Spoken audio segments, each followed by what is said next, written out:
সালাউদ্দিন ভাইয়ের বাবা মইজুদ্দিন মিয়াজি সাহেব বসে আছে। সেই জিনিসও খুব শক্ত জিনিস। বয়স 90-এর ঊর্ধ্বে, মাল দেখেন বসে আছে মঞ্চে, কোন নড়াচড়া নেই। এই লোকের দেখলেই তো বোঝা যায় যে তার ছেলে সালাউদ্দিন মিয়াজি কত সহজই সক্ষম হবে। এটা দিয়ে আপনাদের বুঝতে হবে, ভং চং করে কোনো লাভ হবে না। সব ক্ষমতা হলো নৌকার, সব ক্ষমতা হলো আওয়ামী লীগের, সব ক্ষমতা হলো শেখ হাসিনার, অন্য কোনো ক্ষমতা নেই। যত বড় লাকসেব হন, যত বড় জমিদার হন, সব ক্ষমতার মূলে হলো শেখ হাসিনা। অনেকেই বলছে যে আপনি এখানে ভাষণ মারছেন, ঝিনাইদহে মারছেন না কেন? ফেসবুকে মেলা বন্ধু দেখলাম লিখেছে, আমার ভাই ভাগাররা, তাদেরকে আমি ধন্যবাদ জানাই, লিখেছেন ভালো। তা আপনারাও কয়েকদিন আগে তো খুব নৌকা নৌকা নিয়ে লাফাইলেন, বহুত মিটিং করেছেন যে নৌকার পক্ষে। এখন নৌকা না পাওয়ার সাথে সাথে ট্রাক উঠলেন কেন? আমার যে নাম রাগ হচ্ছে বলে ধরেন ওই নাম নৌকা করিনি, ঝিনাইদহে ঠিক আছে, কিন্তু আমি ট্রাকও করিনি, গোলও করিনি, অন্য কোনো পাখিও করিনি। আমার ভাই এখানে নবী নওয়াজ আছে, তিনি এখানে 5 বছর সংসদ সদস্য ছিলেন। তিনি যদি ত্যাগ করে নৌকায় উঠতে পারে, আপনি এমপি ছিলেন 10 বছরে, আপনি কেন ত্যাগ করতে পারবেন না ভাই? কি কারণে? এসব মোহ ভালো নয়। শেখ হাসিনা বলেছেন যার যার ইচ্ছা করো সবাই। কারণ হলো যে শালার মালকোর লন্ডনে বসে আছে, খুনি জিয়ার ছেলে খুনি তারেক, বোমাবাজ তারেক, মালকোর তারেক, লন্ডনের জুয়ারি তারেক।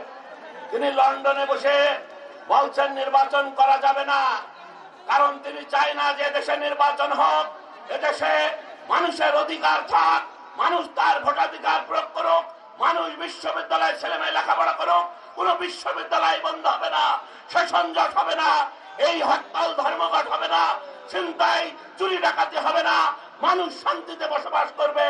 এই যে তারেক রহমান চায় না বলেই তারেক রহমান এদেশে ভোট যুদ্ধে অবতীর্ণ হয়নি। সেই কারণে তারেক রহমান লন্ডনে বসে টাকা দিয়ে, কালো টাকা দিয়ে, জুয়ার টাকা দিয়ে এদেশে সন্ত্রাস সৃষ্টি করতে চায়।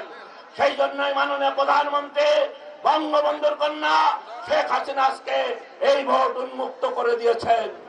আপনারা আপনাদের সবাই যে যার মতো দাঁড়াবেন, ভোট করবেন, মানুষ উৎসব হবে, ঈদের আমেজ হবে।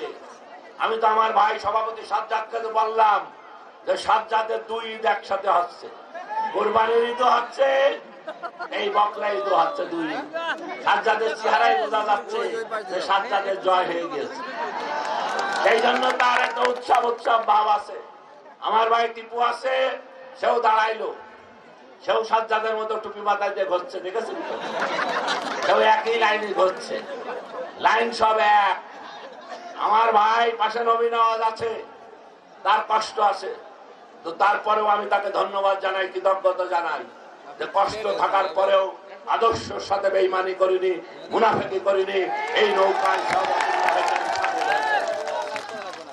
আমার ভাই শরীফুল বলছে যে অমুকরা ট্রাকে উঠে গেছে, তারা ট্রাকে উঠলো, এটা দেখার এখন সময় নেই ভাই। জাগার যার যেখানে ওঠার দরকার তারা সেখানে উঠে পড়েছে। আজকের সভা থেকে প্রমাণ করে, সভা গতকালকেও হয়েছে, ওই সাধারণ মানুষ যারা দূরে আছে বাজারের মধ্যে, যারা উপজেলা পরিষদের সামনে আছে, যারা বাস স্ট্যান্ডে আছে, তারা বলছে কত লোক হয়েছে। বাইরের লোক বুঝতে পারছে, এখানকার লোক বুঝতে পারবে না, কারণ আপনারা মিছিল এনেছেন, কিন্তু আজকের মিছিলে মহেশপুরের লোক, কোটচাঁদপুরের লোক হয়তো সবখানি হতে পারে, আর সব মহেশপুরের লোক। আর গতকালকে কোথায় কোথায় লোক ছিল তা কিন্তু সবাই জানে। অনেক লোক বলেছে যে কোথায় যাচ্ছে, কোথার থেকে আসছে। এই লোক দেখিয়ে কাজ হবে না, কাজ যা আছে তার হৃদয় আছে, হৃদয়ে ধারণ করছে লোকে। সেই জন্য আপনাদের বলতে চাই, সালাউদ্দিন মিয়াজি ভাই, আমি সেদিনও বলেছিলাম, জার্মিতে তিনি মেজর জেনারেল সর্বোচ্চ পদ পর্যন্ত তিনি উঠেছেন, ক্যাডেট কলেজে লেখাপড়া করেছেন, একজন শৃঙ্খলিত মানুষ, তার দিয়ে কোনো অন্যায় অপকর্ম হবে না। যারা আজকে অপপ্রচার করছেন তাকে দেখেন না, তার সাথে দেখা হয় না, তিনি থাকবেন কি থাকবেন না ওইটা বড় কথা নয়। সেদিন মাননীয় প্রধানমন্ত্রীকে ভার্চুয়াল মিটিং এ বলেছিলাম, 10 বছর সংসদ সদস্য হয়ে যারা বলেননি আগামী 5 বছরের জন্য নির্বাচিত হলে ইনশাল্লাহ এই দত্তনগর ফার্ম কৃষি বিশ্ববিদ্যালয়ে পরিণত হবে, সেই কথা আপনাদের বলতে পারি ইনশাল্লাহ। সবচেয়ে এলাকার মানুষের জন্য আজকে যারা কমলার চাষ করছেন, ফুলের